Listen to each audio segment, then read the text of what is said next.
আমরা পিকনিক করতে এসে একটা ভালো গাছ পেয়েছি। আমি লোভ সামলাতে পারলাম না, আমি ভিডিও করতে চলে আসছি, গলাটা ভাঙ্গা। এটার নাম হচ্ছে, কেউ বলে চুর পাতা, কেউ বলে মেটস পাতা, এক একজন এক একটা। বাট এটা পাতাটা হচ্ছে আমি ভর্তা বানায় খাই। এই যে পাতাটা, এটা দিয়ে যদি আপনারা পেঁয়াজ, কাঁচামরিচ, ধনিয়া পাতা, তেলে একসাথে ভর্তা খান, এটার মজা আলাদা। মানে এক প্লেট 2 প্লেট না, 1 কেজি চাউলের ভাত খেতে পারবেন। সত্যিকার অর্থে এটা অনেক মজার একটা পাতা। একটু টক লাগে, শরীরের জন্য খুবই উপকারী। এই পাতাটা হচ্ছে যে আঙ্গুলের মতো 3টা, বা এই যে দেখছেন আপনারা, এই যে এটার নাম, এটার মধ্যে লাল লাল ফল হয়। ওই ফলটা দিয়ে আবার টক রান্না করে খাওয়া যায়।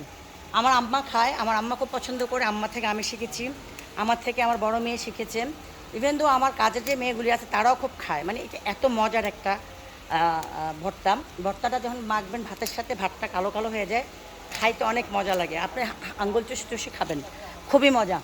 তো আপনারা যেভাবে করবেন না ভর্তাটা, সেটা হলো যে এই মেথস পাতা, কাঁচামরিচ, 2টা রসুন, কয়েকটা কাঁচা পেঁয়াজ একসাথে তেলে ফেলবেন। তেলে আপনারা এটাকে পাটায় বাটবেন। মানে এমন সিস্টেম নাই, লাস্টে একটু ধন্যপাতা দিয়ে দিলেন, যে এরকম তেল দেবেন না, কিচ্ছু দেবেন না, তেল ছাড়া করতে হবে এটা। সেটা হচ্ছে খুব মজার একটা পাতা। এই যে আমি করোনা হয় না আলহামদুলিল্লাহ, আমি এসব বেশি খাই। মানে বোনাজি গাছ, প্রাকৃতিক নেচারের সাথে থাকতে পছন্দ করি। কিন্তু গলাটা ভাঙ্গা, আবার বলবেন যে গলা ভাঙ্গা কেন? এত বেশি চিল্লাইছে। পরশুদিন আমাদের লেডিজ একটা পার্টি ছিল, পিকনিক, 1 ডিশ পার্টি। ওটা ওইখানে অনেক অনেক বেশি করে আমি গলা ফাটায় চিল্লাইছি। আমার এক বান্ধবী চলে আসছে আমেরিকা থেকে এই মানে পার্টিতে জয়েন করার জন্য। এই জন্য আমি মানে চলে আসছি, মানে চিল্লানোর কারণে আমার গলাটা ভেঙে গেছে। আজকে গানও গাইতে পারবো না, চিল্লাইতেও পারবো না সবার সাথে। আমরা অনেক প্রায় 50 জনের মতো আসছি পিকনিক, যত মেম্বার। তো আমরা মেম্বাররা এখন এনজয় করবো, ওরা অনেক গান গাচ্ছে, মজা করতেছে। আমি এই ফাঁকে আপনাদের জন্য, শুধুমাত্র আমার ভক্তদের জন্য আমি একটা ভিডিও করতে চলে আসলাম।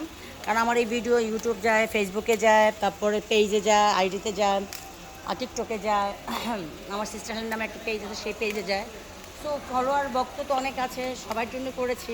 যারা নেগেটিভ কমেন্ট করে করুক, আই ডোন্ট কেয়ার ইট। কারণ সবাই যদি পজিটিভ কমেন্ট করে তাহলে তো হবে না। সবাইকে ভালো মন্দ নিয়েই থাকতে হয়। আমি ভালো মন্দ নিয়েই বসবাস করতে চাই। কারণ খারাপ যারা আছে তারা যদি মানে সবাই ভালো হয়ে গেলে তো খারাপের মর্ম তো আমরা বুঝবো না যে কে খারাপ কে ভালো। এর জন্য খারাপ ভালো আছে বিধায় কিন্তু আমরা, আমাদের পৃথিবীটা তো সুন্দর। আমাদের পৃথিবীটা এত সুন্দর। সো যারা খারাপ কমেন্ট করেন তাদের জন্য শুভকামনা।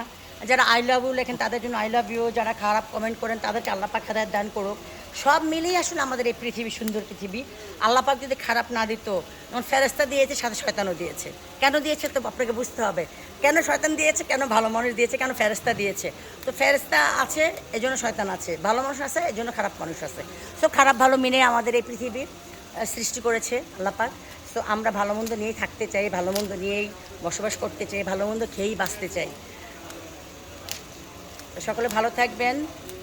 এই গাছটার এই পাতা পেরে আমি যেভাবে ভর্তা বানাবো ঠিক সেভাবে ভর্তা বানায় খাবেন, দেখবেন এটার উপকারিতা কী। আল্লাহ হাফেজ।